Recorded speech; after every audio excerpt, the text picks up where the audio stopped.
This is Nithyasananda. Welcome to sand cuisine. இன்றைக்கி நம்ம பார்க்க போகிறது ரொம்ப சிம்பிளான ஒரு ரெசிபி தான். வேறு ஒன்றும் இல்லைங்க, பன்னீர் பிரியாணி. வாங்க எப்படி செய்யறதுன்னு பார்க்கலாம். இதுக்கு முதல்ல ஒரு பேனில் எண்ணெய் ஊற்றிக்கோங்க. நான் ஆலிவ் ஆயில் ஊற்றிருக்கேன். உங்களுக்கு எந்த எண்ணெய் வேணுனாலும் நீங்கள் யூஸ் பண்ணிக்கோங்க. எண்ணெய் சூடானதும் க்யூபாக கட் பண்ணி வச்சுருக்கிற பன்னீரை போட்டுக்கலாம். இந்த பன்னீர் பிரியாணி செய்து ரொம்ப ஈஸிங்க. நீங்கள் மேரினேட் பண்ண வேண்டிய அவசியம் கூட கிடையாது. உடனே இன்ஸ்டண்ட்டாக நீங்கள் செஞ்சிடலாம். இப்போ அந்த பன்னீர் கூட மஞ்சள் சேர்த்துக்கலாம், உப்பு, காஷ்மீர் மிளகாய் தூள், இது கூடவே பொடியாக நறுக்கின கொத்தமல்லியும் சேர்த்துக்கலாம். இது எல்லாமே மீடியம் ஃப்ளேமில் லைட்டாக ரோஸ்ட் பண்ணிக்கலாம். திருப்பி போடக்குள்ள பார்த்து திருப்பி போடுங்க, இல்லைனா பன்னீர் உடஞ்சி போயிடும்.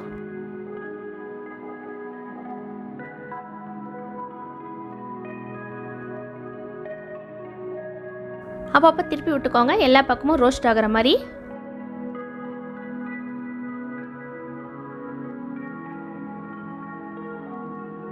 இப்போ ஃப்ரைடு மசாலா பண்ணி ரெடி. இப்போ இது ஒரு பக்கமாக எடுத்து வச்சுக்கோங்க. அடுத்து பிரியாணி ரெடி பண்ணிக்கலாம். அதுக்கு அடிக்கனமான ஒரு பாத்திரம் எடுத்துக்கோங்க. எண்ணெய் ஊற்றிக்கோங்க. இது கூடவே நெய்யும் சேர்த்திக்கோங்க. அடுத்து எண்ணெய் சூடாகி நெய் உருகுனதும் ஷாய் ஜீரா போட்டுக்கலாம். ஏலக்காய், லவங்கம், அன்னாச்சி பூ, பட்டை, மராட்டி மொக்கு, பிரிஞ்சலை, அடுத்து பெரிய வெங்காயம் மெலிசா நறுக்கிறத சேர்த்துக்கலாம். பச்சை மிளகாய். இப்போ இது எல்லாமே மீடியம் ஃப்ளேமில் லைட் கோல்டன் ப்ரௌன் ஆகிற வரைக்கும் நல்லா வதக்கிக்கலாம். பிரியாணி பொறுத்த வரைக்குங்க, வெஜ்ஜாக இருந்தாலும் சரி நான்வெஜ்ஜாக இருந்தாலும் சரி, நீங்கள் ஷாய் ஜீரா யூஸ் பண்ணிங்கன்னா அதோடைய ஃப்ளேவர் ரொம்பவே நல்லாயிருக்கும் பிரியாணிக்கு.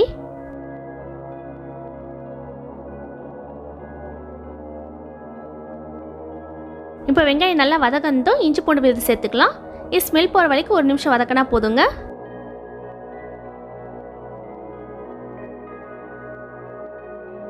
இப்போ தக்காளி சேர்த்துக்கலாம். தக்காளி வதங்கிறதுக்கு மஞ்சள்தூள், தேவையான அளவு உப்பு போட்டுக்கோங்க.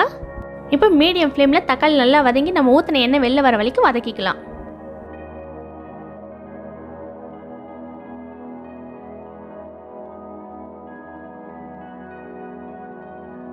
இப்போ இது கூடவே தயிர் சேர்த்துக்கலாம். நான் தக்காளி சேர்த்துருக்கிறதுனால தயிர் கம்மியாக தாங்க சேர்த்துருக்கேன்.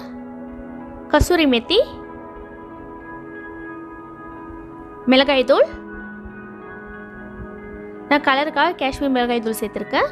இது கூடவே பிரியாணி மசாலா, இதோடைய லிங்க் கீழே டிஸ்கிரிப்ஷனில் கொடுத்துருக்கேன், பார்த்துக்கோங்க. இது எல்லாமே லோ ஃப்ளேமில் அந்த காரம் ஸ்மெல் போகிற வரைக்கும் வதக்கிக்கலாம்.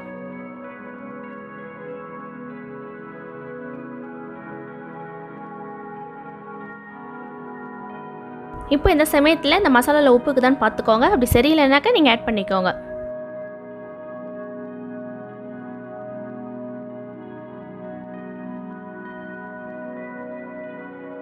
இப்போ இந்த மசாலா கூட நம்ம வறுத்து வச்ச பன்னீர் இருக்கு இல்லையா, அதை சேர்த்துக்கலாம்.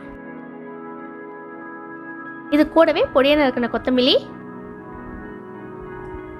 பொடியாக நறுக்கின புதினா, இது எல்லாமே இப்போ நல்லா கலந்து விட்டுக்கோங்க. ஒரு 3 நிமிஷம் நல்லா வதங்கட்டும்.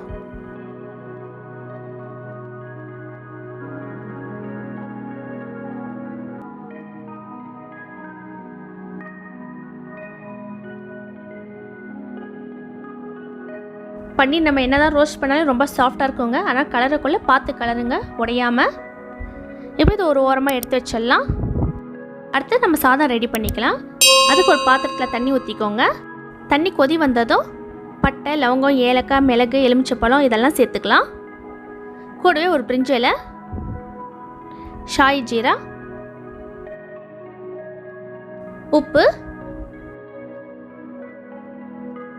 புதினா, கொத்தமல்லி, இது கூடவே நெய்யும் சேர்த்துக்கோங்க. அப்போ தான் அரிசி உடையாமல் ஒட்டாமல் வரும். இப்போ இதெல்லாம் நல்லா கொதி வரட்டும். இந்த பன்னீர் பிரியாணிக்கு பாஸ்மதி அரிசி தாங்க நல்லாயிருக்கும். நான் 20 நிமிஷத்துக்கு முன்னாடி நல்லா கழுவி ஊற வச்சுட்டேன். இப்போ தண்ணி கொதி வந்ததும் இந்த அரிசி சேர்த்துக்கலாம். இந்த அரிசி ஹை ஃப்ளேம்லேயே வச்சு செய்யுங்க. ஒரு 5 நிமிஷம் வெந்தால் போதும். அதாவது 60% குக் ஆனால் போதும். ஏன்னா அதுக்கப்புறம் நம்ம தம் போடுறோம் இல்லையா.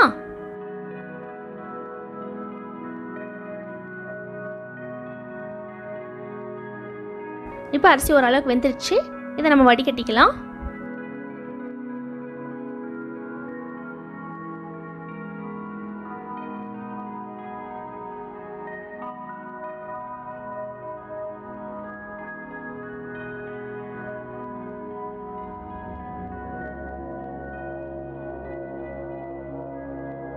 இப்போ இந்த அரிசியில் இருக்கிற தண்ணி எல்லாம் வடிஞ்சதும் இந்த பன்னீர் கூட இந்த அரிசியை சேர்த்துக்கலாம். நம்ம அரிசி வேக வைக்கக்குள்ள லெமன் ஸ்லைஸ் போட்டோம் இல்லையா, அதுவும் அந்த பே லீஃபும் ரிமூவ் பண்ணிடுங்க. இப்போ சமமாக நல்லா ஸ்ப்ரெட் பண்ணி விட்டுருங்க. அப்போ தான் எல்லாமே சீராக குக் ஆகும். இப்போ மேலாக்க பொடியை நறுக்கின புதினா, இது கூடவே பொடியை நறுக்கின கொத்தமல்லி, நெய் மேலே ஊற்றி ஒரு மூடியை போட்டு மூடி வச்சிடலாம்.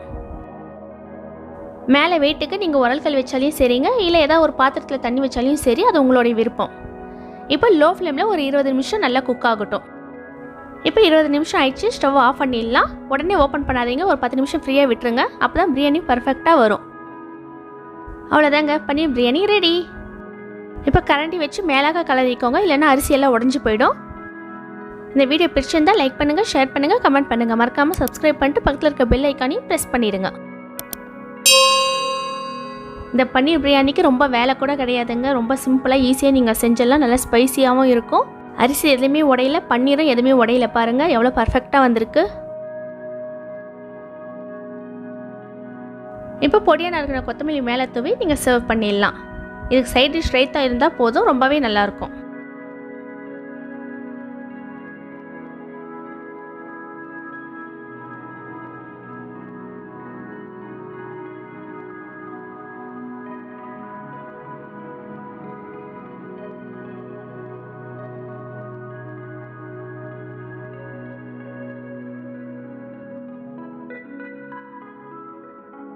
இப்போ டேஸ்ட் எப்படி இருக்குன்னு பார்க்கலாம். நம்ம போட்ட அந்த ஷாயி ஜீரா நல்ல ஸ்பைசியாக, பன்னீர் நல்லா குக் ஆகிருக்கு, ரொம்பவே நல்லா இருக்குங்க.